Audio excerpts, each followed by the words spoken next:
Dice la Biblia que la senda del justo es como la luz de la aurora, que va en aumento hasta que el día es perfecto. Eso significa que nosotros cada día debemos crecer para parecernos a Jesús. Y ese crecimiento termina cuando ya somos como Jesús. Es decir, nos falta todavía un trayecto. ¿Cierto que sí? Pero hay que ir creciendo. Muchos dicen, uy, no, para ser como Jesús, complicado, entonces mejor no arranco esta caminar, porque como Jesús nadie. El propósito de Dios es que tú y yo seamos como Jesús. Así que cada día nos debemos parecer un poco más a Jesús. ¿Te pareces hoy más a Jesús que antes? Algunos llegan a pensar que el parecerse a Jesús es de pronto dejarse la barba. Yo comencé por ahí, andar en sandalias, dejarse crecer el cabello y tener una túnica. Eso no es parecerse a Jesús. Pero el objetivo es que nuestro carácter sea como el de Cristo. Y hoy quiero hablar sobre esas etapas. No sé si bueno, antes el título es Cristianos no practicantes. Entonces puse una carita ahí como, ¿eso existe?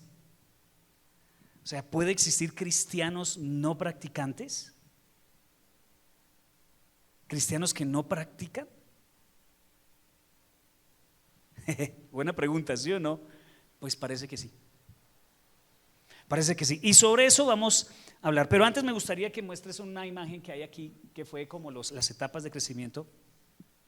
Las etapas de crecimiento que tenemos. Espérenme, quito estos aparaticos porque... Listo, ya. Entonces, la semana pasada hablamos sobre este proceso de crecimiento. Este es nuestro proceso de crecimiento. Así es como vamos nosotros, y espero que la semana pasada te hayas identificado de pronto en algún lugar de estas etapas.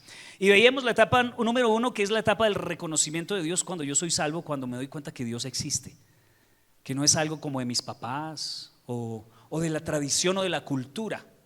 Nosotros vivimos en una ciudad culturalmente religiosa y muchos asumen que eso es conocer a Dios.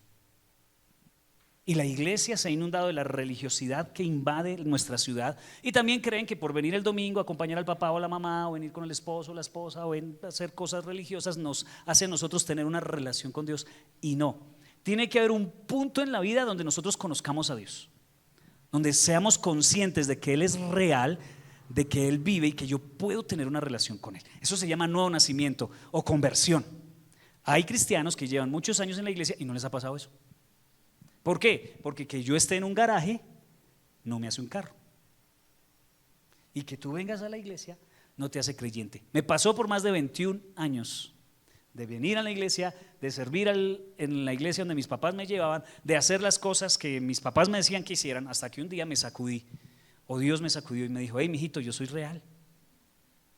Tuve una experiencia personal con Él y como que me convertí después de muchos años de cristianismo. ¡Qué tremendo! Eso puede pasar. Esa es la primera etapa. La segunda etapa es la vida de discipulado, es decir, donde empezamos a aprender, donde te comprometes con una iglesia, con las enseñanzas de la iglesia, empiezas a practicar lo que en la iglesia te enseñan. Y bueno, creo que muchos están en esa etapa. La etapa 3 es la vida productiva. La vida productiva es cuando nosotros ponemos a hacer funcionar nuestros dones. Nos damos cuenta que tenemos unos dones y tenemos un deseo en nuestro corazón de decir: bueno, ¿para qué soy bueno? Para algo seré bueno, ¿cierto? No solamente para consumir recursos naturales. Algo Dios me llamó a hacer. Y esa es la etapa productiva. Luego viene la etapa del viaje hacia adentro. ¿Cuál es la etapa del viaje hacia adentro? Es cuando nosotros empezamos a darnos cuenta que hay problemas por resolver. Dios nos revela que hay heridas y nos encontramos con algo que se llama el muro. Dentro de 2 o 3 semanitas voy a hablar del muro. Porque muchos llegan al muro y se devuelven, retroceden, se van de la iglesia, cambian de iglesia. Después de llegar varios años en una iglesia, se cambian a otra y se dan cuenta que el problema no era la iglesia.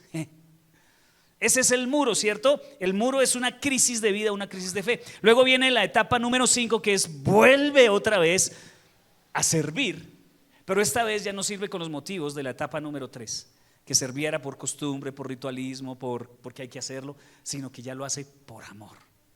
Esa es la etapa número 5. Y la etapa número 6 es una vida de trascendencia. Es decir, que a usted ya no le importa lo que diga la gente. Usted tiene una relación con Dios tan profunda. La gente le encanta estar contigo. Se siente tranquila contigo. Siente paz. ¿Sí? ¿En qué etapa te encuentras? No lo sé. Pero quiero hablar de cada una de ellas. No voy a hablar de la primera y no voy a hablar de las 5 y de las 6. Solo voy a hablar de la segunda, la tercera y la cuarta, que es donde nosotros tenemos que estar activos, donde tenemos participación, donde hay crecimiento. Para llevarte, por supuesto, a la etapa 5 y de ahí llegues a la etapa 6. Necesito llevarte poco a poco hasta que crucemos el muro de la etapa número 4. Quiero llevarlos hacia allá. Muy bien, entonces voy a hablar hoy, o voy a comenzar hoy a hablar acerca de la etapa número 2, ¿cierto? Que es la etapa del discipulado. Muy bien, para comenzar a decir eso, yo quiero decirle algo, que nuestra cultura, hoy, 2024, Colombia, Chiquinquirá, Boyacá, para ser más exactos, ser cristiano no es lo mismo que ser discípulo. En nuestra cultura. Hoy en día ser cristiano es asistir a una iglesia, creer que Jesús existe o que Dios existe. Pero eso no era así en el Nuevo Testamento. En el Nuevo Testamento ser cristiano significaba que tú eras un discípulo. Hoy en día no. Hoy en día tú escuchas a mujeres famosas, todavía salen en pelotas diciendo que son cristianas. Estos días salió una, ¿cómo es que se llamaba? Yo te dije, hijo, ¿te acuerdas? No. Bueno, para no hacerle publicidad. Pero yo soy cristiana y se bautizó en el mar, más chévere. Pero todavía sigue haciendo cosas que uno dice, wow, tremendo. Y a eso lo he llamado cristianos no practicantes. O cristianos nominales, si quieres decirlo, pero cristianos no practicantes me parece que es más entendible. Dios quiere que tú madures. Esa es la voluntad de Dios para nuestras vidas, que nosotros maduremos y que seamos discípulos de Jesús. Si no sabes distinguir qué es madurar, entonces no puedes madurar. Yo era muy malo para hacer mercado. Me mandaban por un aguacate y yo, mi amor, tráeme un aguacate para el almuerzo. Yo me iba por un aguacate, me hace el favor, me dio un aguacate, me entregaron el aguacate y yo llegaba a la casa con el aguacate y ¿qué me decían? Este aguacate está para el viernes. Yo te dije que trajeras un aguacate para el almuerzo. Y eso tan duro, porque yo no sabía que era un aguacate maduro. Me tocó aprender que es un aguacate maduro. Entonces uno llega allá y entonces uno hace tacto, ¿no? La otra vez fui allí a la placita y había un coco al lado de los aguacates y decía un letrero: si quiere apretar algo, apriete el coco. La gente venía y magullaba los aguacates para ver si era maduro. Pero es porque, ¿cuántos han ido a comprar maracuyás? Eso es una ciencia, ¿oyó? Comprar un maracuyá es una ciencia. Eso toca alzarlo, calcularle el peso y la clave es ponerlo en el oído según como suene. Si tú no sabes cómo es es más, hay algunos que parecen arrugados y feos, pero están buenos. Y hay otros que se ven hermosos, brillantes, pero no sirven para nada. Entonces hay que saber qué es un maracuyá maduro para poder comprar el maracuyá para el jugo. Los melones ni se diga. ¿Qué día me compré un melón? Tocó botarlo, porque por fuera se veía muy lindo, pero me enseñaban que es que la clave del melón es el ombligo y hay que olerlo. Si huele a podrido el ombligo, es porque el melón está dañado. Yo no le olí el ombligo al melón y tocó botar el melón, porque yo no sabía lo que es esa madurez de las frutas para poderlas. Lo mismo pasa en la vida cristiana. Nosotros tenemos que saber qué es ser maduro para llegar al punto donde Dios nos quiere llevar, y de eso se trata esta enseñanza, que tú sepas hacia dónde es que Dios te quiere llevar en cuanto a la madurez espiritual. ¿Qué es ser maduro espiritual? Entonces, un discípulo es alguien que madura y que crece.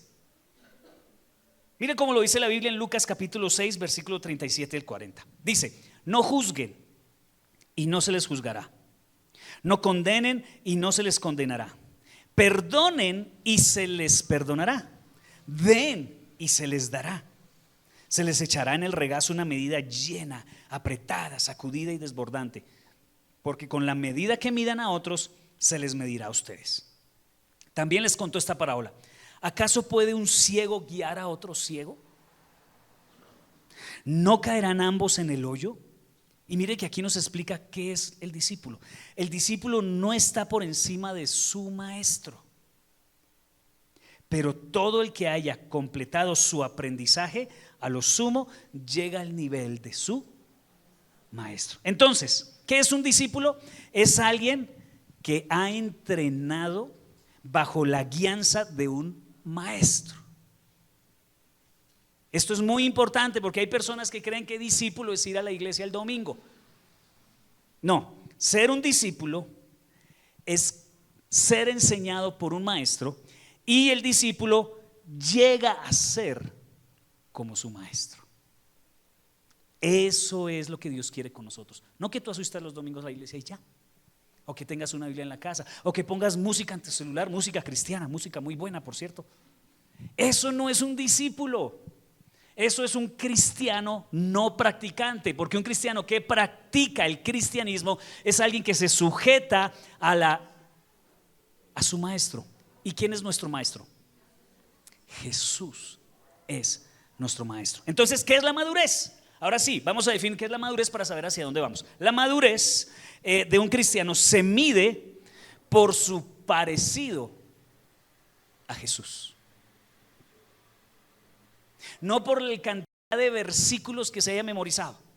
Yo cuando pequeño había una creencia en la iglesia que el que más sabía Biblia era más maduro. Y te digo una cosa, no por ser aquí como chicanero ni nada, pero si alguien sabía mover esas páginas de la Biblia era yo.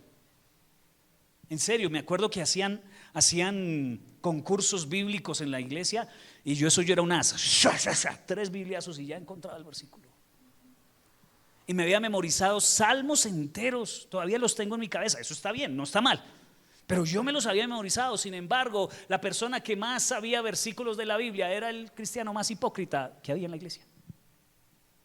Porque saber versículos bíblicos, tener una Biblia grandota, gigante, vestir con corbata y vestido de paño no te hace un discípulo de Jesús. Lo que te hace un discípulo de Jesús es que tú te parezcas cada vez más a Él, que la gente lo reconozca y diga, ¿cómo se parece a Jesús? No que digan, ¿cómo sabe Biblia? O cómo se viste como un cristiano. Hay gente que se viste como un cristiano, pero vive como un mundano. Hacia allá no nos está guiando Dios. Hacia las cosas externas, por supuesto que no. Las cosas externas son un producto de las cosas internas.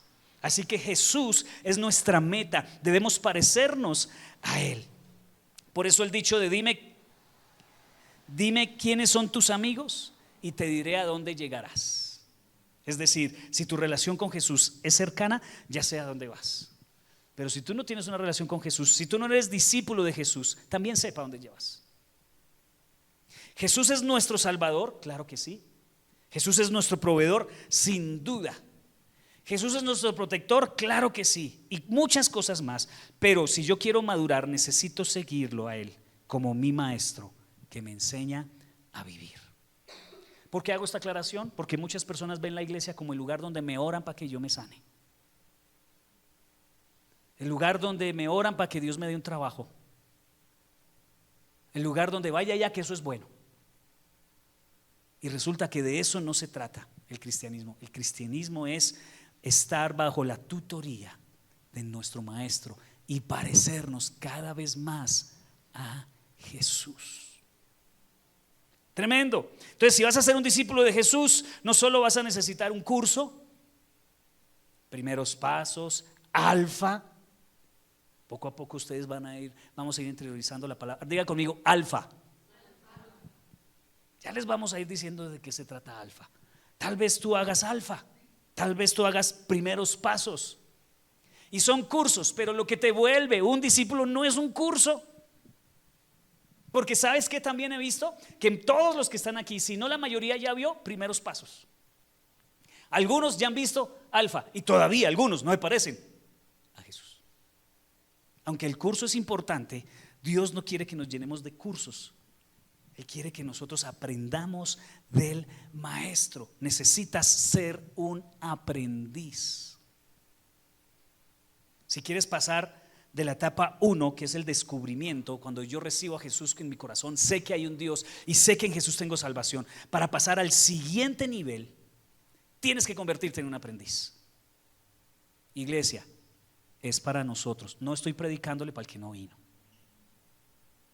Es para nosotros. Necesitamos convertirnos en un aprendiz. y un aprendiz, por supuesto, de Jesús. Entonces Jesús vino a la tierra como un rabino. En el hebreo, la cultura judía, un rabino es un maestro, es una persona que estudia. Ponle que cómo era el proceso para llegar a ser maestro. Entre los 5 años de edad, o entre los 6 años de edad y los 13 años de edad, había algo que se llamaba el Bet Sefer. ¿Qué era el Bet Sefer? Era todo niño judío se tiene que aprender de memoria los primeros 5 libros del Antiguo Testamento. Entonces todos los niños judíos se aprendían, era como un nivel estudiantil que se llamaba Bet Sefer.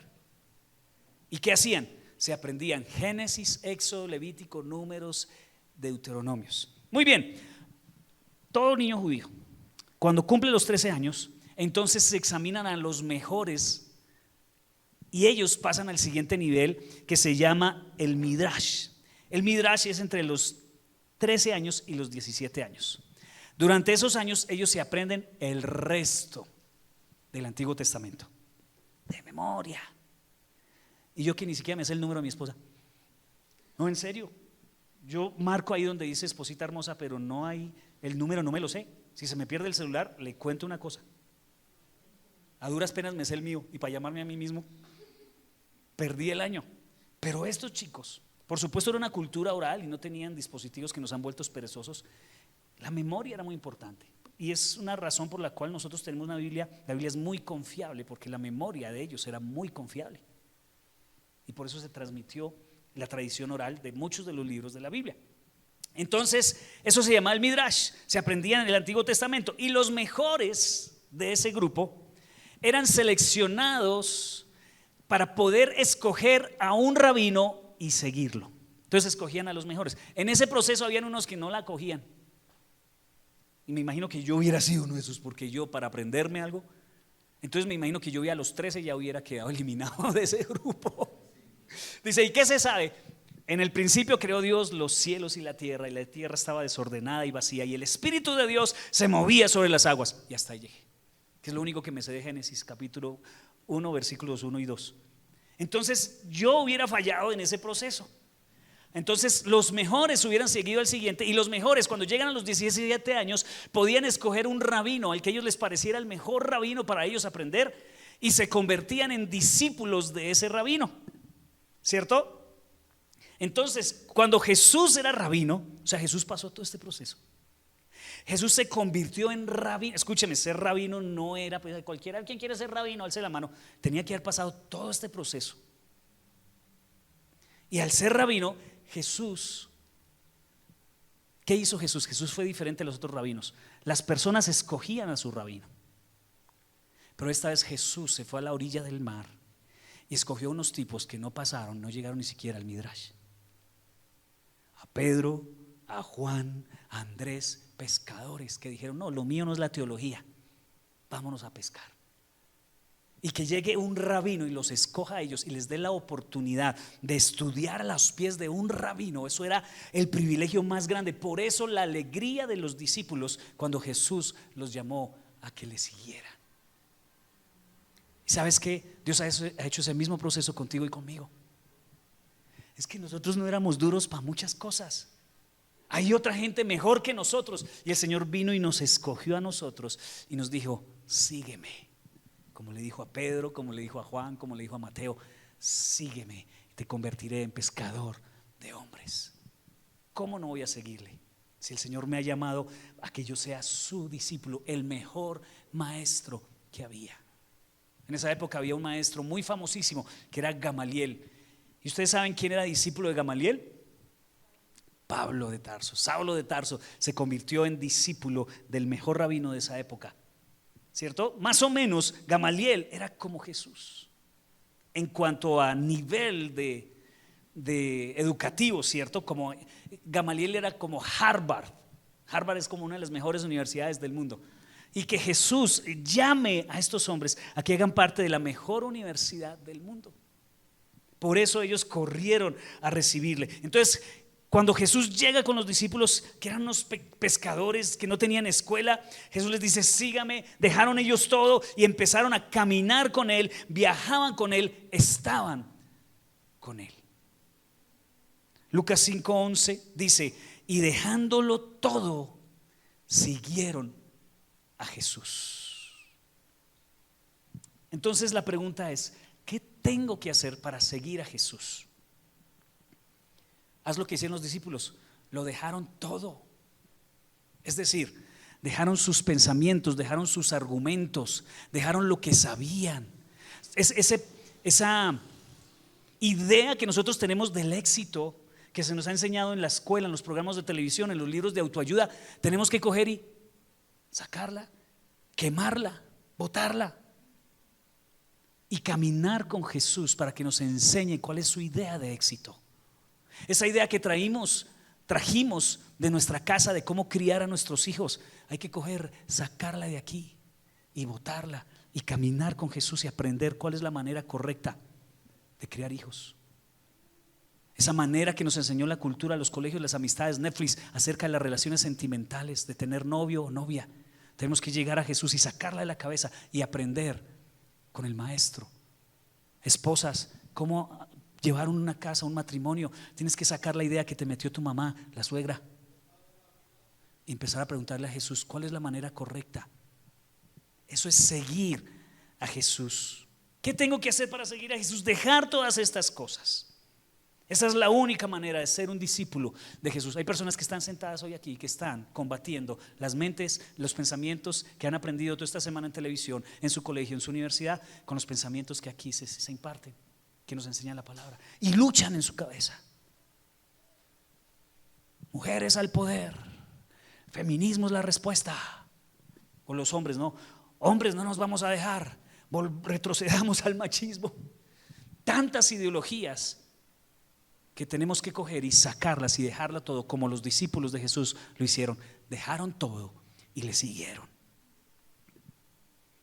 Y esa es la pregunta que yo vengo a hacerte en esta mañana. Si tú te identificas como cristiano, y sé que lo haces porque estás en este lugar, si tú te identificas como cristiano, ¿vas a ser un aprendiz de Jesús? Mira, lo que está necesitando Chiquinquirá no es un mejor alcalde, no es más dinero, no es más leyes. Lo que Chiquinquirá está necesitando, y el lugar desde donde tú te conectas, la ciudad donde tú te conectas, lo que está necesitando es lo siguiente: que las personas que se identifican como cristianos acepten ser discípulos de Jesús. Iglesia, tienes que aceptar ser discípulo de Jesús si tú te identificas como cristiano. Chiquinquirá está esperando a que tú te decidas. La palabra discípulo es un sustantivo, no es un verbo. ¿Y eso qué significa? Que la palabra discípulo es una decisión que yo tomo. Es una decisión. Yo decido ser discípulo. Hay personas que están esperando que el pastor los discipule. La palabra discipular no existe en la Biblia. No, es que a mí nadie me ha discipulado. Yo pongo mi ejemplo. Una de las cosas, yo sé que tengo muchas cosas malas, pero una de las cosas buenas que sé que yo tengo es que yo soy una persona muy autodidacta. Es decir, todo lo que ustedes ven que yo hago aquí, no he ido a una escuela a aprenderlo. Ni la música, ni la parte de manejar equipos, tecnología, todo eso lo he aprendido a punta de ser autodidacta. Sí, yo sé que tengo otros defectos, pero sé que en esto sí soy muy bueno. A mí, por ejemplo, la educación virtual a mí me pega de maravilla, porque yo soy muy autodidacta y yo no necesito un profesor para que esté encima. Yo hago mis cosas y es más, voy un poquito más adelantado.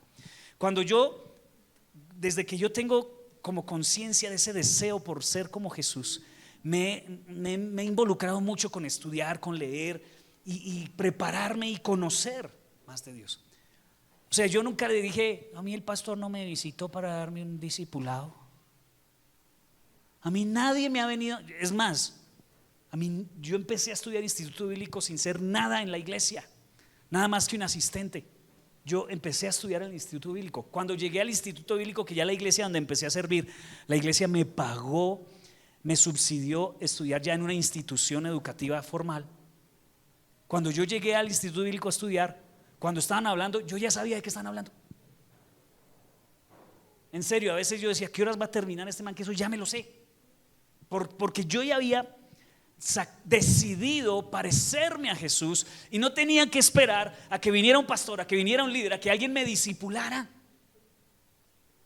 Hay gente que se queja por falta de discipulado. Y escúcheme, el ser discípulo no es cursos y clases, ni siquiera es que un pastor se siente al lado tuyo a guiarte, que eso no está mal y qué rico que haya personas que puedan guiarnos. Sin embargo, es una decisión que tú tomas de ser discipulado. A mí me encantaría, por ejemplo, que yo estoy diciendo un versículo y ustedes lo terminen solos por su cuenta porque ya lo tienen aquí y lo han leído. Que no les parezca nuevo lo que yo estoy diciendo. ¿Eso estaba en la Biblia? Yo no sabía que en la Biblia había un libro que se llamaba Sofonías. ¿En serio? ¿De verdad eso está en la Biblia? ¿Qué pasa con tu discipulado? ¿Qué pasa con la decisión que nosotros debemos tomar por seguir a Jesús? Aunque Él nos ha elegido, claro que sí, para que le sigamos como lo hizo con sus discípulos. Los discípulos tienen que botar las redes, tienen que decirle a su esposa: mi amor, hasta dentro de 15 días vuelvo. Y se iban con Jesús a caminar con Él y determinaban prestar atención y escuchar y miran a Jesús cada movimiento y empezaban a caminar como Jesús.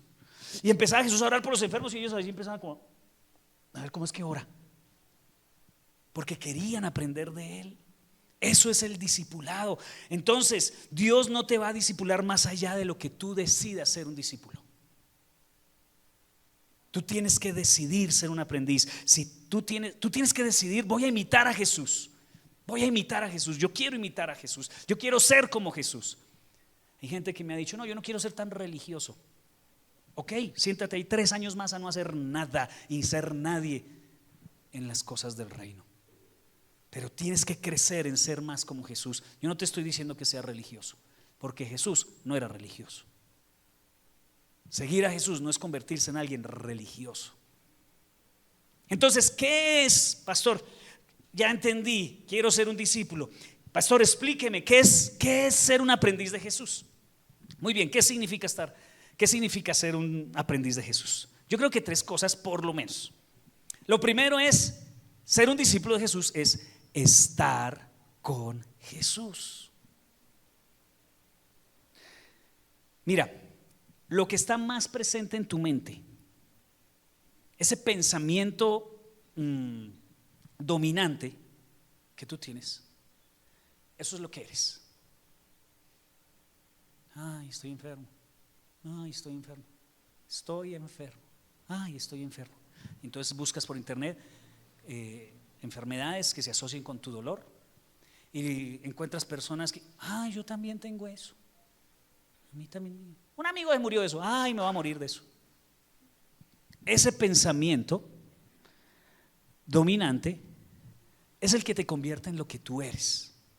¿Sí me hago entender? Entonces, debemos reentrenar nuestro cerebro para cambiar todo pensamiento dominante que no sea pensamiento de Jesús. Se lo voy a repetir porque esto es importante. Debemos hacerle reingeniería a nuestro cerebro, entrenarlo para que los pensamientos dominantes cambien por los pensamientos de Jesús. ¿Y cómo se hace eso, pastor? Pasando tiempo con Jesús. Aquí hay muchas cosas que derribar porque, ay Dios, una persona que está comenzando le cuesta orar porque es que no lo ve. Y yo te entiendo, ¿sí? Es difícil hablar con alguien invisible. Es complicado tener una conversación con alguien que no responde audiblemente. Yo sé que eso es complicado. Sin embargo, es un aprendizaje que tienes que ir desarrollando. Cada día aprender a hablar con el invisible y aprender a escuchar al invisible que sí habla. Entonces debemos estar trabajando diariamente en que Jesús sea nuestro principal pensamiento, y eso se logra a través de pasar tiempo con Él. Hechos 4:13 dice: al darse cuenta de que eran gente sin estudios ni preparación, esto fue cuando los discípulos se enfrentaron a los líderes religiosos. Y los líderes religiosos dijeron: no hablen más de su Jesús, ¿cómo así que están haciendo milagros? No quiero que vuelvan a hablar de Jesús. Entonces, al darse cuenta de que eran gente sin estudios, los discípulos, ni preparación, quedaron asombrados y reconocieron que habían estado con Jesús. Entonces, ser discípulos de Jesús no es porque ellos dijeran Jesús, Jesús, Jesús, amén, amén, amén, gloria a Dios, gloria a Dios, gloria a Dios, aleluya, aleluya, aleluya. ¿Quién vive, hermanos? Cristo, y a su nombre gloria. No. Lo que los identificaba a ellos era que se parecían a Jesús. Digo, esta gente se parece a Jesús, habla como Jesús, tiene el carácter de Jesús, tienen la valentía de Jesús, tienen la autoridad de Jesús. ¿Tú quieres la confianza que tenía Jesús para vivir? Pasa tiempo con Jesús. ¿Tú quieres la tranquilidad que tenía Jesús a la hora de enfrentar problemas? Pasa tiempo con Jesús. ¿Tú quieres el discernimiento que tenía Jesús cuando una persona venía con malas intenciones? Pasa tiempo con Jesús. ¿Tú quieres caminar una vida en que no te preocupe la parte económica? Pasa tiempo con Jesús y te convertirás en Él. ¿Ya entiendes por qué andas de crisis en crisis? Porque no conoces a Jesús, no eres como tu maestro, no te pareces en nada a Él. Es más, yo he tenido que pensarlo, no decirlo. Su merced, no diga que va a la iglesia. No diga que es cristiano, no lo diga. Lo dijo, quedamos todos mal. ¿No has visto personas así? Que una verdad no diga que es cristiano, no lo diga. Ahorita están convirtiéndose en algunas estrellas famosas. El famoso Daddy Yankee. Todos, gloria a Dios. Y a mí me encanta, por supuesto. Pero déjelo un ratico hasta que se parezca más a Jesús. No lo pongan como el baluarte de todos los cristianos, porque la embarra, dice algo que no es y quedamos todos. Déjalo que pase tiempo con Jesús y se parezca más a Jesús. ¿Quieres ser una persona sabia que toma buenas decisiones? Pasa tiempo con Jesús. Si eres un aprendiz, tu meta número 1 en la vida debe ser pasar tiempo con Jesús. Esto debería escribirlo, por favor. Grábeselo en su mente, en su corazón. Usted quiere ser como Jesús, necesita pasar tiempo con Él. Necesita pasar tiempo con Él. Yo sé que muchos luchan con el tiempo. Yo sé que ustedes son personas muy ocupadas. Salen a las 5 de la mañana, llegan a las 10 de la noche a la casa. Yo sé. Pero no dejes que tus ocupaciones te impidan ser un discípulo de Jesús. Si es necesario levantarse media hora antes, si es necesario acostarse media hora después, si es necesario comer más rápido y darle más espacio a tu tiempo a solas con Dios, y que no gastes una hora de almuerzo sino solo 15, hazlo, por favor, hazlo. Si tú quieres parecerte a Jesús, necesitas sacar tiempo, desarrollar la habilidad, el hábito de estar con Jesús. Al principio va a ser difícil, yo lo entiendo, pero cuando empieces a cogerle el gusto a eso, te cuento una cosa. Al principio el enemigo te va a poner todos los obstáculos de la vida. Te va a dar sueño, como el que te está dando ahorita. Sueño, fuera en el nombre de Jesús. Te da pereza leer la Biblia, se te cruzan los números, las letras no saben. Va a ser difícil al principio, pero dele con constancia, que tu meta número 1 en la vida sea estar con Jesús, estar con Jesús. Segunda cosa que creo que es ser un aprendiz de Jesús. Yo creo que ser un aprendiz como Jesús, aparte de estar con Él, es ser como Él. Hechos 11:26 dice: fue en Antioquía donde a los discípulos se les llamó cristianos, y está ahí entre comillas, por primera vez. La palabra cristiano no es como hoy, que cristianos son los que creen en Jesús. No, en esa época era un apodo despectivo, donde decía, ay, los cristianos, sí, es como, ay, los jesucitos. Era despectivo, era decir, ay, esos son cristos pequeños. Como cuando con Jacob era pequeñito, se parecía mucho a mí, y decían, ay, ese es un osmitar. Algo así más o menos. Cuando llamaron por primera vez a los cristianos, lo usaban con un tono despectivo, pero ese tono despectivo significaba que ellos lo veían, se parecían a Jesús. Cristiano era un discípulo, más bien, tiene la meta más importante en su vida de vivir haciendo las cosas pensando en cómo lo haría Jesús si fuera yo. ¿Cómo lo haría Jesús si fuera yo? Mamita, cuando estás con tu bebé y está insoportable. ¿Cómo lo haría Jesús si fuera tú? Papás, sus hijos son rebeldes. ¿Cómo lo harías tú? ¿Cómo lo haría Jesús si fuera tú? ¿Cierto? Abuelos con sus nietos, ¿cómo lo haría Jesús si fuera tú? Entonces el problema es que nosotros hemos sido formados por la cultura, por el mundo en que nos movemos en que estamos, y nos parecemos más a cualquier cosa menos a Jesús. Hablamos. Yo les contaba que una vez vi una pelea de dos mujeres en la calle, se agarraron. ¿Usted ha visto una pelea de mujeres?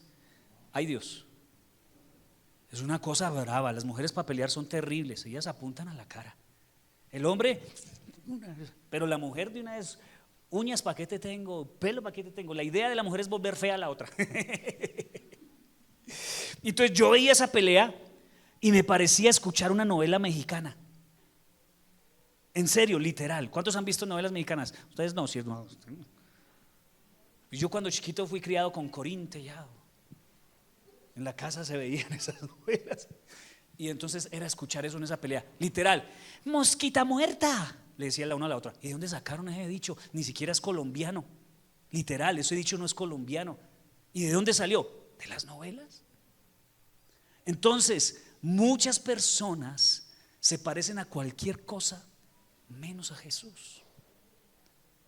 Los disipula Netflix, los disipula TikTok, los disipula Instagram, y para las más viejitas las disipulan sus amigas, su combo donde conversan, donde hablan. Nosotros somos fruto de la cultura chiquinquireña. Cuando yo llegué a Antioquia, que yo viví unos años en Antioquia, la cultura es muy diferente y me di cuenta de los problemas de ellos, pero me di cuenta de muchos problemas que yo tenía en mi cultura y era cultural. Por ejemplo, la envidia. La envidia por estos lares es una cosa cultural demasiado fuerte. Uno va a Antioquia y la gente quiere que uno progrese. Usted saca a la puerta de su casa una sartén para fritar empanadas y la gente del barrio viene a comprarla. Así son las paisas, por eso progresan. Pero ponga usted un punto de empanadas en la esquina, la gente prefiere irse lo más lejos posible a comprar la empanada. Dígame si no es cierto. Dígame si, quién sabe si bañarían las manos. Allá no le importa, se lo comían con un pelo en la empanada y le decían, hermano, deliciosa, a la próxima le saca el pelo. Así es la mentalidad paisa, es la cultura. Y usted va y eso progresa, en las calles son muy limpias, no hay huecos. En serio, es una cultura chévere. Tiene sus problemas, claro que sí. No hay cultura perfecta. Y entonces yo vi que muchas cosas yo las llevaba en mi interior porque mi cultura me había formado. Ahora, ¿cuál es la mejor cultura? ¿La paisa o la boyacense? Ninguna, queridos, la bíblica, la cultura de reino. Entonces nosotros tenemos que ser discipulados por Jesús, pero hoy nos parecemos más a cualquier cosa menos que a Jesús. Las redes sociales son los que nos culturizan hoy, las que nos disipulan, ¿no? Entonces, hemos sido formados por nuestra cultura, nos parecemos más a nuestra cultura que a Jesús. Iglesia, eso no puede pasar. Ponme un diagrama que tengo ahí sobre el crecimiento. De esto estaba hablando esta semana, la semana pasada hablé, y este es como un diagrama para que lo captemos un poquito más rápido, cómo es nuestro discipulado. Entonces, la enseñanza, arriba habla sobre enseñanza, es: yo soy como Jesús. Recuerda que debemos parecernos a Jesús. Para parecernos a Jesús debemos recibir enseñanza. Entonces sí es importante. Por eso yo te invito para que, si no has hecho primeros pasos, haz primeros pasos. Para que este año hagas alfa. Pastor, ¿qué es alfa? Tranquilos, vamos a hacer alfa. Tienes que hacer alfa. Este año vamos a hacer alfa. Usted necesita recibir conocimientos, recibir información, recibir enseñanza, cosas que tengas que escribir y que tengas que establecer en tu corazón, ¿cierto? Ahora, a eso hay que unirle la práctica, es decir, hábitos, cosas tangibles, cosas que se repitan una y otra vez. Esta parte de los hábitos es muy delicada porque yo personalmente, yo soy una persona que lucho demasiado contra la religiosidad. Yo no quiero convertirme en un cristiano religioso que haga las cosas solo por repetirlas o por tradición. No quiero eso en mi vida, no lo quiero. Pero también debo tener cuidado de no irme al otro extremo, de no tener prácticas habituales y saludables. Entonces es muy, muy, muy importante establecer hábitos o disciplinas espirituales en mi vida. Y lo he hecho en algunos casos, tengo que perfeccionarlo, pero yo tengo que desarrollar hábitos espirituales. O eso se puede nombrar como una regla de vida. Yo tengo una regla de vida. ¿Cuál es mi regla de vida? Orar todos los días, leer la palabra de Dios todos los días, asistir a la iglesia todos los domingos. Que hay días que no lo pueda cumplir, está bien, pero mi regla de vida es esa. Hay días que no pude leer la Biblia porque se presentó algo en mi tiempo a solas con Dios, fue justo cuando tuve que hacer otra cosa. Ese día no lo puedo hacer, pues no me va a morir y no voy a culparme toda la vida por no hacerlo, pero hace parte de mi regla de vida. Servir con mis dones, dar de mis recursos económicos, de lo que yo recibo económicamente, dar para el reino de los cielos, hablar a otros de Jesús y ayunar regularmente. ¿Se los repito? Cópielos, son 7. Orar todos los días,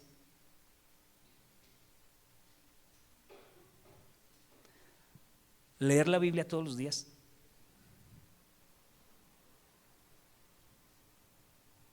asistir constantemente a la iglesia, servir con mis dones, dar de mis recursos económicos para el reino, hablar a otros de Jesús y ayunar regularmente. Se los repito para los que copian despacio: orar todos los días, leer la Biblia todos los días, asistir a la iglesia constantemente, servir con mis dones, dar de mis recursos económicos para el reino, hablar a otros de Jesús y ayunar regularmente. No los traje aquí porque si no usted ahí pero ahí lo está copiando para que los vaya interiorizando. Esta es una regla de vida, iglesia. ¿Quieres parecerte a Jesús? Debes establecer hábitos espirituales, disciplinas espirituales. Si no, no funciona. Y no es religiosidad. Algo que yo vigilo constantemente es que estas cosas no se conviertan en una costumbre repetitiva sin sentido. Lucho con eso y soy consciente de que tiendo a acomodarme y volverme a que mi oración todos los días se vuelva religiosa y repetitiva. Le cambio de lugar, le cambio de forma, trato de buscar palabras honestas, me imagino a Dios frente a mí. Hago cosas como esas para que no se vuelva un hábito feo y tradicionalista, que yo sé que le huimos a eso, porque yo sé que tanto ustedes como yo no queremos ser religiosos, porque la religión no lleva a ningún lado. Pero a practicar estas disciplinas espirituales te acercan a Jesús. Si tú oraras más, serías más como Jesús. Si tú leyeras más la palabra, serías más como Jesús. Si tú sirvieras más con tus dones, eres más como Jesús. Si tú das de tus recursos económicos mensualmente, semanalmente, le das al Señor diezmos y ofrendas, siembras para la batería, te hace eso más como Jesús. Si hablas a otros de Jesús, te hace eso más como Jesús. Si ayunas regularmente, te hace más como Jesús. Algo que yo hice aquí fue quitar los ayunos los sábados. ¿Se acuerda que teníamos ayunos todos los sábados? Se volvió religioso. Ay, hay que ir al ayuno un sábado. Vamos al ayuno. Entonces, Sócrates lo quité. De vez en cuando hacemos ayuno un sábado. Y venimos para que no sea religioso. Sí, pero no debemos dejar de hacerlo. A ver, no me respondas por favor. ¿Cuántas veces has ayunado este año? Pastor, 2 veces. Mi mamá no me hizo desayuno y me tocó irme así para el colegio. Eso no vale, eso no vale. Yo sé también que hay ayunos de otras cosas, como por ejemplo de celular, de televisión, de redes sociales, pero no dejes de ayunar alimentos. No, yo ayuné de celular este año. Sí, pero ¿cuántas veces este año has dicho no voy a comer una comida, 2 comidas o 3 comidas en un día? Ahora, escúchame bien, porque para establecer estos hábitos, esto puede sonar abrumador, esto es una montaña muy dura de subir, pastor. Tranquilo, pasitos de bebé. Pasitos de bebé. No ores 1 hora cuando todavía no estás. Arranca con 5 minuticos.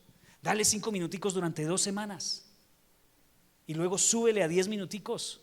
Otros 10 minuticos durante 2 semanas más.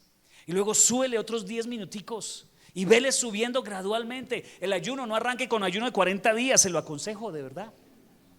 Arranque con un ayunito de desayuno.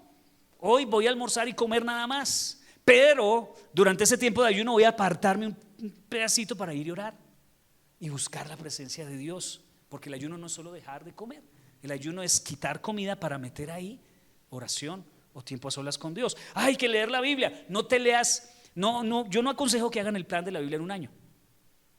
¿Cuál es el plan de la Biblia en un año? Que todos los días hay que leer de a 3 o 4 capítulos. Nadie aprende así. Yo les he enseñado en oración en casa cómo se lee la Biblia, ¿cierto? En orden y de a pequeñas porciones. Es más, en oración en casa hacemos harto a lo que tú deberías usar en su devocional. Puedes usar más poquito, arrancar con un versículo. Por ejemplo, lee los proverbios, arranque con los proverbios. Léete 3 proverbios hoy y mañana otros 3 y así, arranque por donde quiera, pero arranque. Les aconsejo el Nuevo Testamento, la historia de Jesús, los evangelios. No se arranque con Apocalipsis de primeras. Pasitos de bebé. Yo todavía no entiendo Apocalipsis.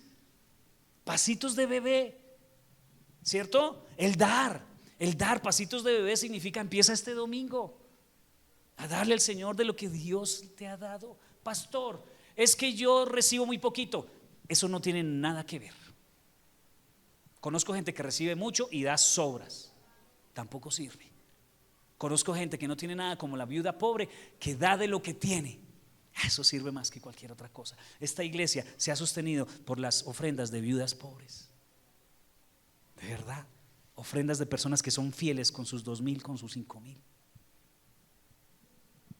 Entonces, pasitos de bebé, hablarle a otros de Jesús. No tienes que pararte en la esquina de la Pola con un parlante a decir: arrepiéntete, pecador, si no te arrepientes y te mueres hoy te vas para el infierno. No arranques por ahí.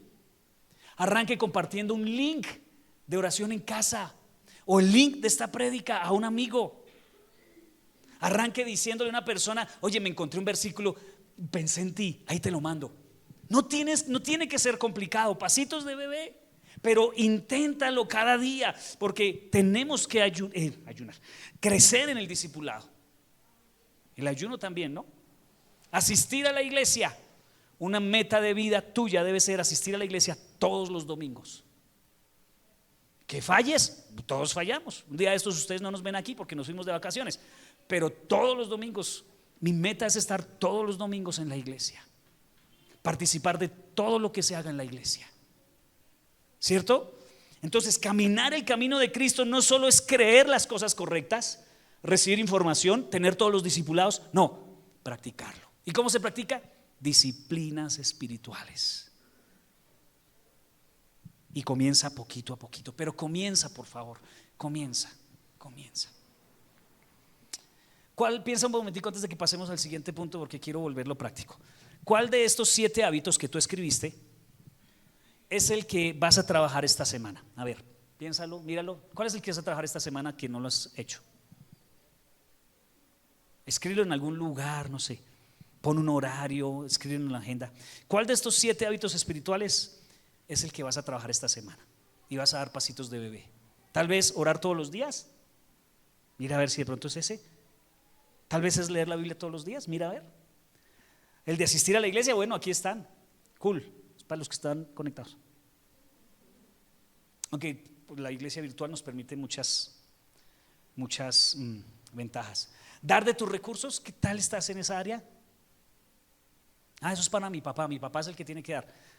Yo les doy a mis hijos plata, pero ellos de ahí diezman y ofrendan. Eso es para mi papá nomás. Aquí no veo por aquí, dependientes. Hablar a otros de Jesús, ayunar regularmente. Yo sé que acá hay personas que nunca han ayunado. ¿Cuándo? A ver, ¿cuándo va a ser? Pastor, es que estoy enfermo. Bueno, entonces ayuna de carne o de postres o de azúcar. Esa sería una dieta súper genial, pero no como dieta. Ok, otra cosa que está dando este diagrama que necesitamos, de enseñanza práctica, necesitamos comunidad. El discipulado siempre se va a desarrollar dentro de una comunidad. Aquí. La iglesia es muy importante. Un cristiano sin iglesia, estoy seguro, no me lo tienen que decir, pero yo lo sé, es un cristiano inmaduro. Un cristiano que no tiene una comunidad a la cual pertenecer es un cristiano que no crece. ¿Se va para el cielo? Pues es que el requisito para ir al cielo es poner su fe en Jesús. Pero qué tristeza ese cristiano pachuco que vive toda la vida inmaduro, toda la vida sin crecer, sin hacer parte de una comunidad. Ahora, mire iglesia, por favor, préstenme atención a eso. Ser parte de una comunidad no es venir los domingos solamente, asistir a todas las cosas que el pastor dice. No, ser parte de una comunidad es que usted crece junto a otras personas, conoce sus nombres, conoce sus necesidades. Tenemos el privilegio de ser una iglesia no muy grande, así que no hay excusa para que usted sepa dónde vive el que está al lado, cómo se llama, cuántos hijos tienes, cuál es su problema más grande. ¿Sí o no? No puedes ser un discípulo sin una comunidad, necesitas una iglesia local. Los que se conectan por internet, qué rico verlos ahí, nos agrada. Pero necesitan conectarse con una iglesia local, ser parte de una familia física. La virtualidad nunca podrá sustituir la familia de la iglesia. Ahora, todo esto, el del centro, ¿quién está? El Espíritu Santo. No lo podemos por nuestras fuerzas. Necesitamos el poder del Espíritu Santo. Y algo importante, dos características para el crecimiento que nosotros no tenemos parte ahí, no hacemos nada al respecto, y es tiempo y sufrimiento. Ay, pastor, ahora sí puso, está aburrido. La madurez es cuestión de tiempo, pero también el sufrimiento hace una parte muy importante en nuestra madurez cristiana. El sufrimiento que estás teniendo hoy, los problemas que están, Dios los está usando para que tú madures. ¿O no es así? Los que estamos hoy aquí, ¿cierto que hoy somos más maduros que hace 10 años por nuestros problemas? Por las crisis de enfermedad que hemos tenido, por las crisis familiares en el matrimonio, por las crisis económicas. Eso nos ha vuelto personas más maduras. Entonces es cuestión de tiempo, pero también de sufrimiento. Muy bien, y para terminar, última consejo sobre qué es ser como Jesús. Entonces hemos hablado de dos cosas. Ser como Jesús es pasar tiempo con Él, estar con Él. Segundo, ser más como Jesús es hacer las cosas que Jesús hace. No hacer las cosas que Jesús hace, sino ser como Jesús. Y eso es a través de los hábitos. Y la última, ahora sí, hacer las cosas que hizo Jesús. Hacer las cosas que hizo Jesús. No me estoy refiriendo a que conviertas el agua en vino. Aunque si Dios nos diera eso, chévere. O que le abriéramos la boca a un pescado y sacamos de ahí una moneda para pagar los impuestos. Sería chévere también. Pero no me refiero a eso. Dice Juan 14:12. Ciertamente les aseguro que el que cree en mí, las obras que yo hago, también él las hará. Y aún las hará mayores, porque yo vuelvo al Padre. Entonces, no puedo hoy decirte todo lo que Jesús hizo porque no me da tiempo, pero sí puedo resumirte algunas cosas. Por ejemplo, Jesús comía con la gente. Yo soy susceptible a invitaciones a almorzar. Estamos susceptibles a invitaciones a tomar cafecito. En serio, eso hacía Jesús. Cada vez que decía cosas tremendas lo hacía en medio de una comida. Siempre, si no es la última cena, era la multiplicación de los panes y los peces. O si no, estaba en la casa de Mateo en una cena, siempre había comida alrededor. Por eso tienes que participar de Alfa. ¿Qué es Alfa? Un lugar donde vamos a comer. ¿De verdad, pastor? Sí, que las cosas van a cambiar. Este año tienes que participar de Alfa porque vamos a comer. ¿Pero por qué? Porque la Biblia dice que Jesús hacía eso. En serio, ¿tienes algún problema con alguien? Invítalo a comer. No hablen del problema, coman y pasen un ratico y ya. Van a ver cómo va a haber empatía entre ambos y van a ver que el otro no era tan malo como usted creía que era. De vez en cuando una invitación a comer a las personas. ¿Qué otra cosa hacía Jesús? Jesús proclamaba el evangelio. Le anunciaba a la gente las buenas nuevas de salvación. Así que, ¿para cuándo pues? ¿Para cuándo le va a invitar a su familia a la iglesia? ¿Para cuándo va a dejar la pena de compartir cualquier evento que se haga en la iglesia? Hermano, yo entro a sus redes sociales y no hay nada de Aposento Alto. ¡Qué triste! Y mire, todos los que están aquí he visto sus redes sociales. Las he visto todas. Eso sí, ¿Cómo es que se llama el vallenatero? Ese sí está. ¿Cómo es que se llama del reggaetón? También ahí está. Ese que se viste de verde para todo lado, ahí lo tienen. Pero ¿cuándo comparten oración en casa? ¿Cuándo? ¿Cuándo comparten la predicación del domingo? Y me pareció buena esa predicación. Le sirve a mi mamá. Madre, mire lo que vimos en la iglesia el domingo. No, la mamá ni supo que usted va a la iglesia. Ojo, iglesia, porque entonces no nos estamos pareciendo a Jesús. Otra que hizo Jesús es que Jesús sanó gente, echó fuera demonios, levantó muertos y nosotros, ahí sí ya no. Pero tú puedes orar por las personas. Cuando alguien está enfermo a su casa, ora por él y ya. No esperes a invitar al pastor a que venga y ore por la enfermedad de alguien. Ora, Dios te ha dado poder para eso. Eso lo hizo Jesús. Y Jesús dijo que el que cree en mí, las mismas obras que yo hice las hará. Si se sana o no, es cuestión de él, pero yo oro. Yo sé que yo no sano, pero Jesús me dijo que orara por los enfermos. Yo oro. A veces se sanan, a veces no, a veces se muere, pero Dios, no, sí, es Dios el que maneja las cosas, no soy yo.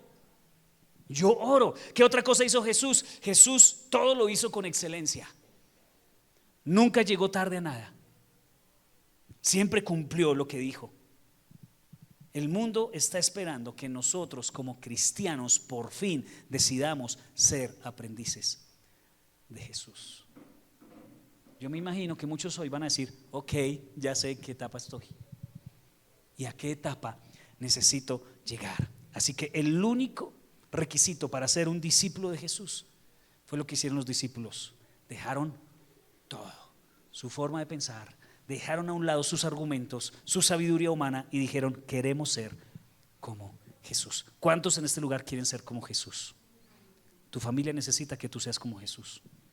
Tus compañeros de trabajo necesitas que tú, todos enfermos ahí y usted con poder en sus manos para orar por ellos, en sus compañeras de trabajo en la oficina, y no lo haces porque no te pareces a Jesús, sino que andas en los chismes que andan todos en la oficina.